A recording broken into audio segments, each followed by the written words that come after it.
On this special edition of Independent Sources, Wonder Women Assemble, answering the call for more female characters in mainstream comics. Now that we are creating more characters that are geared towards sort of female-centric storylines, women are paying attention and they're getting excited again about reading comics and realizing that there is some sort of connectivity there for them. And a cosplay queen, a South American immigrant, tries to cash in on a costuming trend in comics. I found that not all the costume really fit well, so that's when I decided to make my own costume for my right body type. Those stories and more coming up on Independent Sources.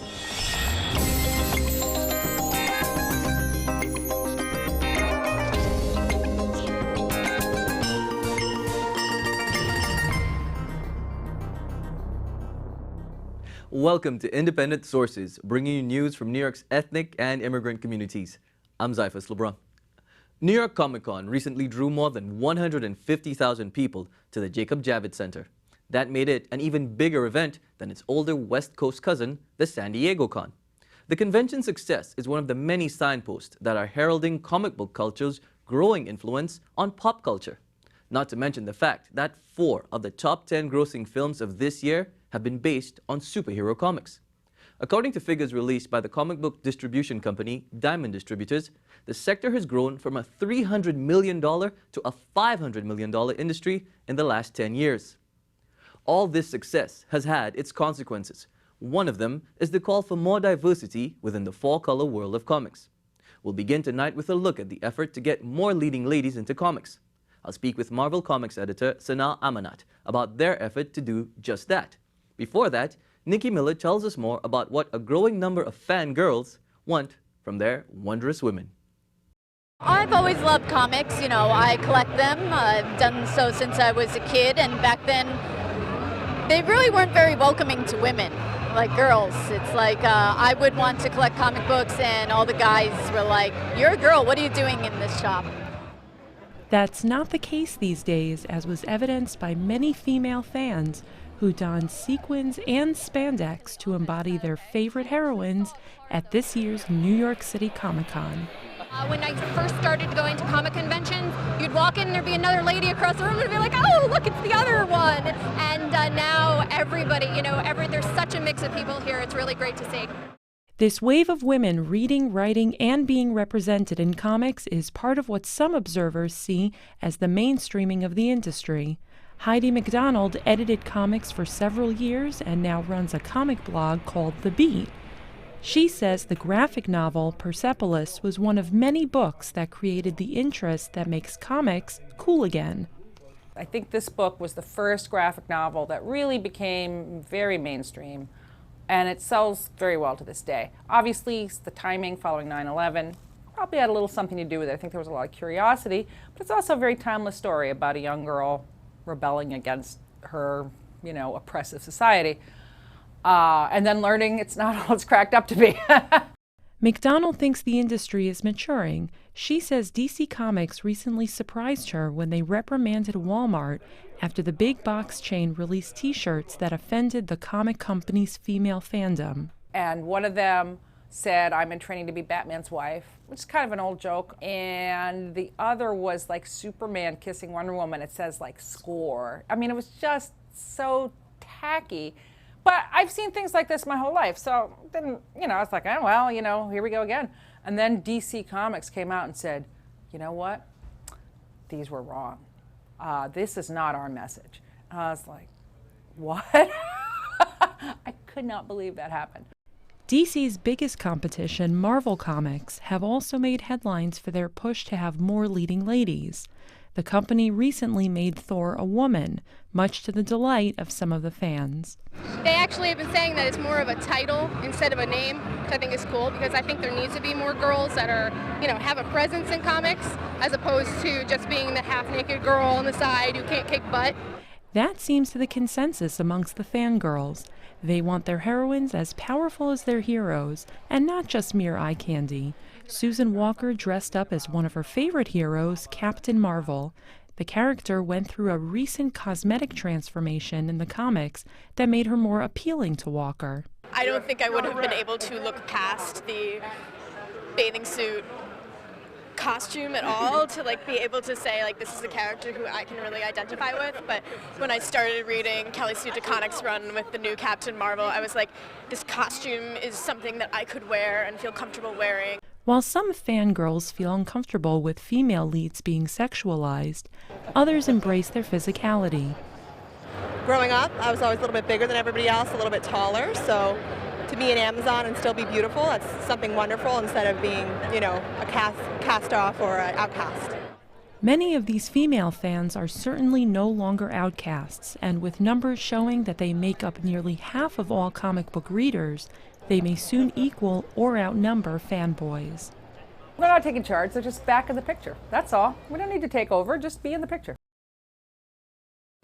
Sana, thank you so very much for being in studio with us today. Thanks for having me. Awesome. All right, so New York City Comic Con recently ended, and guess what? Women, girls, ladies read comics. That was the big headline. Yes. Let's talk a little bit about that. Is there like this big advent of this recognition that women read comics? I think maybe in terms of people recognizing it and realizing that it's actually happening, but I think it's been happening for a while.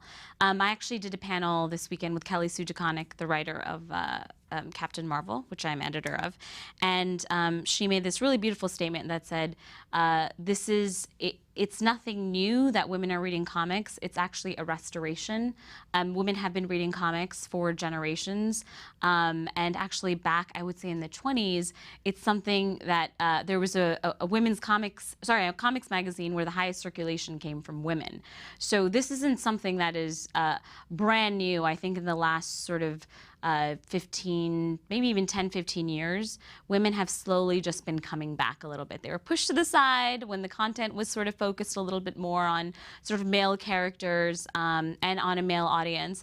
But I think now that we are creating more characters that are geared towards sort of female-centric storylines, women are paying attention and they're getting excited again about reading comics and realizing that there is some sort of connectivity there for them. Mm-hmm. Now, in that case, what do you think came first? Because there's recognizing that there's a demand for it, or is it was it like, hey, some intrepid creators said, hey, listen, we just need to see more stronger female characters? It started a little bit with a few creators realizing that, yeah, there was some sort of need and desire for more female-centric comics, but you know, 5-6 years ago, we had female-led titles and they just weren't selling. So we started realizing maybe it's just about the way that you portray certain types of content. And it's not necessarily about having more female characters in central roles, which is very important, but about having content that doesn't necessarily talk down to a particular demographic. So it is also fundamentally about creating the right type of story. So I do think it's a combination. And once women started realizing and seeing that there is more content out for them, they sort of responded. And they were a little bit sort of the outliers of our audience. And I think once they started saying that comics is also for them, they became a little bit louder and a little bit prouder about being a comics fan. And that's sort of what you see today. The Women of Marvel panel is sort of a culmination of all of those sentiments. Right. Now, you talk about the Women of Marvel, and you talk about, you know, writing for a particular audience. One of the characters you helped co-create, Ms. Marvel, Kamala Khan. There are so many different angles we can go about this. Sure. One, she's Muslim American, right? She's a young woman. Just for the sake of the audience, just talk a little bit about the character, Kamala Khan. So Kamala Khan is a 16-year-old young Pakistani-American Muslim. The whole point of Ms. Marvel was to be able to create a character that happened to represent a very misunderstood demographic, but at the same time just be a really young, simple teenager who is sort of struggling to figure out how to become an adult. So she gets these powers, which happen to be called polymorph powers, which means that she could change her body any way that she wants. So for us, it was very exciting to think about what that meant, right? If a young 16-year-old who's very uncomfortable in her own skin, she's brown, she's Muslim, she doesn't look like everybody else, and suddenly she has the opportunity to change her body, what does she do with that? And how does she empower herself? And that's sort of the journey of Ms. Marvel, or Kamala Khan becoming Ms. Marvel, and becoming a true hero. So for us, it was a small little idea, and the idea of it was about creating a character for young girls who might have grown up like myself, who are growing up like my nieces and my nephews too, who sort of are represent a certain a minority that is completely misunderstood. So a little of it was about that, but also sort of changing the face of what it looks like to be a hero. Do you feel like with this whole push by Marvel now, is that ever a concern that in creating these characters, you know, you kind of some writers may fall back on old tropes of maybe over-sexualizing characters and so forth? You know, I don't think there's anything in making women look sort of sexually empowered. There's a difference between doing that and over-sexualization and using that just as a way to have eye candy on the page. I think women are inherently very beautiful creatures. No offense, men are very handsome as well, but I think women are can be extremely stunning, and that is something that we do want to enhance in some ways without being disrespectful of the female form. So it's just about striking the right balance. And not to say that men don't do it, because men are also have been reading comics for a very, very long time, and there is maybe some sort of sales perks in having that type of content, but there are, Marvel in particular is paying very strong attention, as much as we possibly can, to be able to create characters that are touch realistic as a superpowered being can be, but accessible, and look like what other sort of human beings look like out there, even though they are meant to be sort of idealized versions of that because they have superpowers and they are strong and they're built in a particular way. So we are very cognizant of trying to strike a balance without necessarily covering up a woman every single time she's on the page, because that's not realistic either. Mm-hmm. As regards to the creation of more characters like Carol Danvers, Kamala Khan, anything in the works as regards to really kind of this push to seeing more women in Marvel? We have at least 10 female-led titles at the moment, and it is something that has happened in the last 2 years. And again, like I said earlier, 5-6 years ago, we couldn't keep an X-23 comic on the shelves, which is a really big deal that now we suddenly have a character named Ms. Marvel, aka Kamala Khan, and she's selling comics, and she's our #1 digital seller. That is saying something about the way the audience has changed. So while we will definitely, and we continue to push characters that are female, we also have to make sure it's the right type of character and the right type of story, because the story is what sort of leads everything that we do. I want to ask about the diversity in the Bullpen as well. Yes. Important question. We see it in the pages. We see more women in the pages. Are we seeing more women in the Bullpen as well, who are producing these comics, creating these comics? Well, you know, our actual Bullpen, if for those of you who don't know who the Bullpen is actually where we do all of our production in-house. So sort of a lot of our design pages, sort of just putting the book actually together. And we now have 3 women who are full-time Bullpenners, and then now it's actually just 1 guy who comes in part-time. So I think that's pretty great. In terms of the actual artists, we are growing. One of our actually biggest artists is a female, Sarah Pichelli, who used to draw Ultimate Spider-Man. She was actually on she's the first person who designed Miles Morales. Right, and Miles Morales again is a half Black, half Hispanic version of Spider-Man. Exactly, exactly. So that is growing. I think there is a desire to be able to bring in more female creators, more female voices. It's really, once again, about finding people who are the right fit for Marvel and who have the right sort of story to tell. So we are very aware of it, and that's something, an initiative that, you know, myself and a few other people at Marvel think about all the time, and we're looking for new talent, because I think that really changes the fabric of the types of content that we do, and it's very, very much an important thing for us. All right, well, Sana, thank you so very much for being in studio with me today. Thanks for having me. Awesome. Yeah, this is great. Yeah, and good luck with Ms. Marvel. Thank you. Thank you. Still to come on the show, our look at diversity in comics continues with a spotlight on heroes of color. Before that, Abby Ishola has some other news. Thanks, Zyphus. Here's a look at some headlines from the ethnic and community media. From Color Lines, members of the New York City Council are looking to make city schools more diverse. According to the March report published by the Civil Rights Project, New York City schools are the most segregated in the country. It found that Black and Latino students have the lowest exposure to white students, with less than 10% white enrollment at many schools with large populations of students of color. Several members of the City Council proposed possible ways to solve the issue, including asking the city's Department of Education to make school diversity a priority in decision-making and asking the state legislature to change the admission policy for the city's most selective schools. There was also a bill proposed that would require the city to issue annual reports on the progress and efforts towards increasing school diversity. Latino residents in Bushwick are speaking out about gentrification in the neighborhood. Some longtime residents recently protested to demand a solution to displacements in the area. A few protesters told El Diario that their landlords have refused to make repairs as a way to put pressure on them to leave. The paper says one building in the area recently removed 4 Latino families, leaving only 2 families that pay a little over $1,000 a month in rent. The vacated apartments are now rented for $3,000. Many of the families are demanding that laws be put in place to protect stabilized rents. Jerome Avenue in the Bronx could be the next Willets Point, Queens. The Bronx Bureau reports that the Department of City Planning is looking into the possibility of rezoning the area that's made up of parking lots and auto repair shops. Willets Point was once a similar neighborhood in Queens where local businesses were pushed out based on eminent domain to create residential housing. With citywide rents skyrocketing and low vacancy rates in the Bronx, the Department of City Planning may use the area for residential development and additional affordable housing. If you're planning to dress up like a Native American this Halloween, you might want to rethink your decision.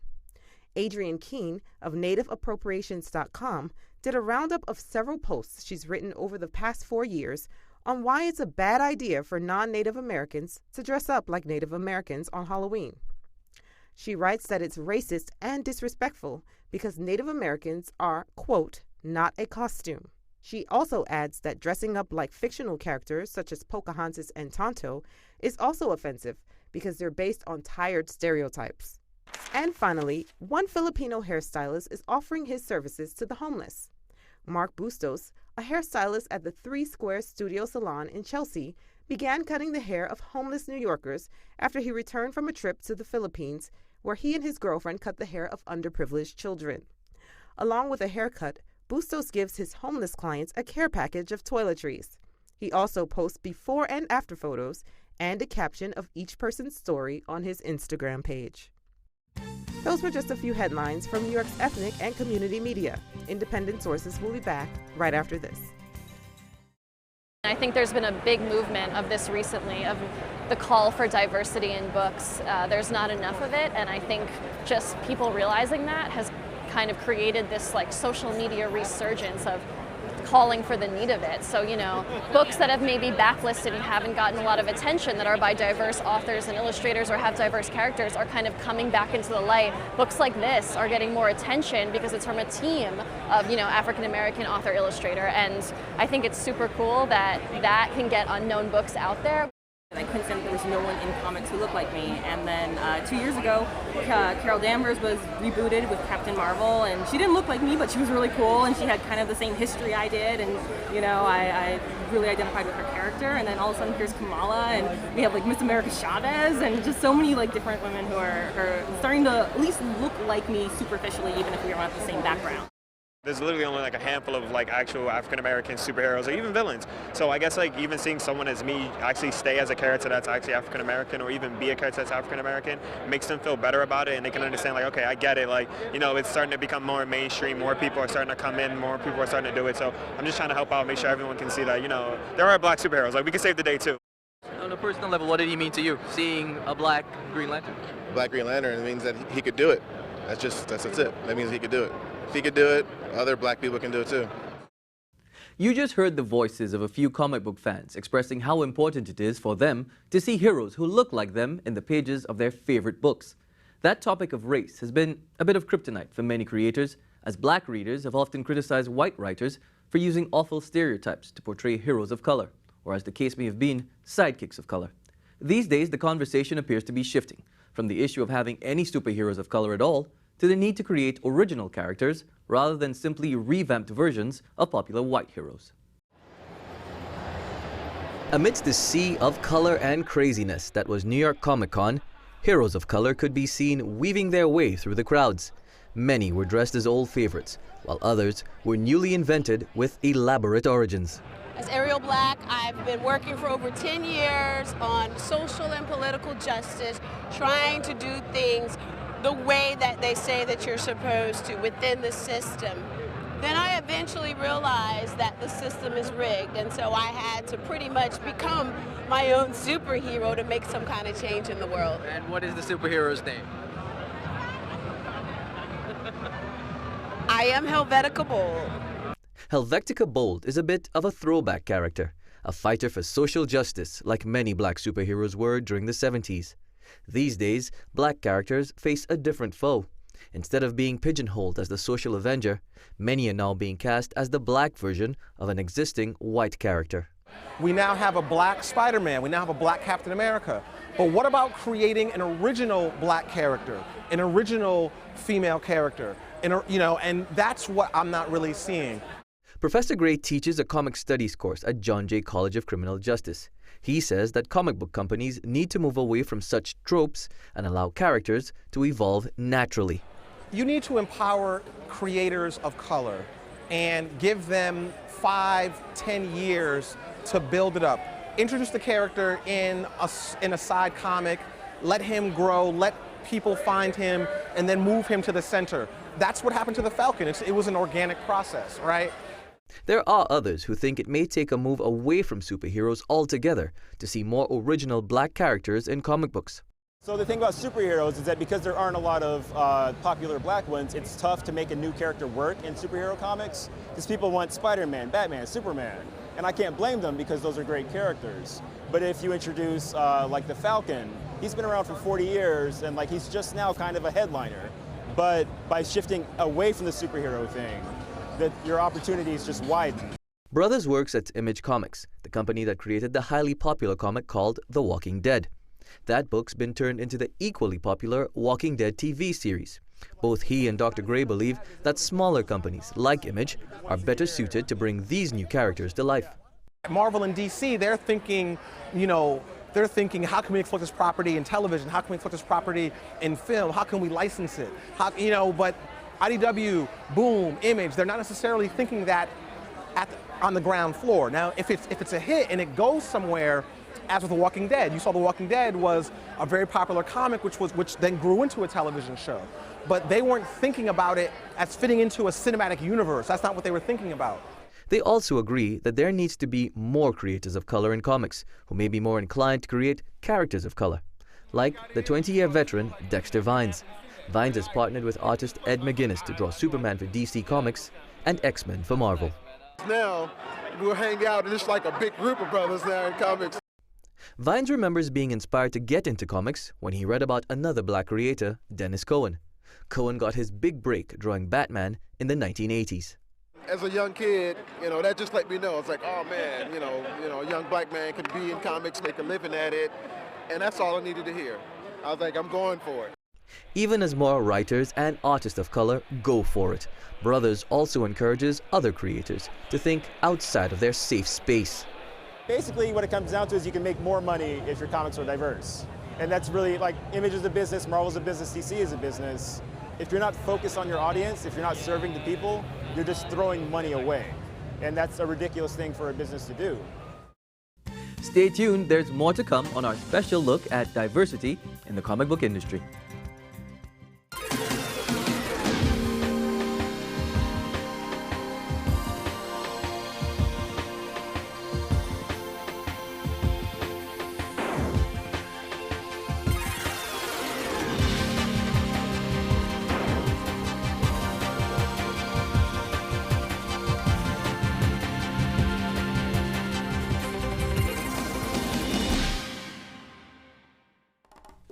Thanks for staying tuned to our special edition, Diversity in Comics.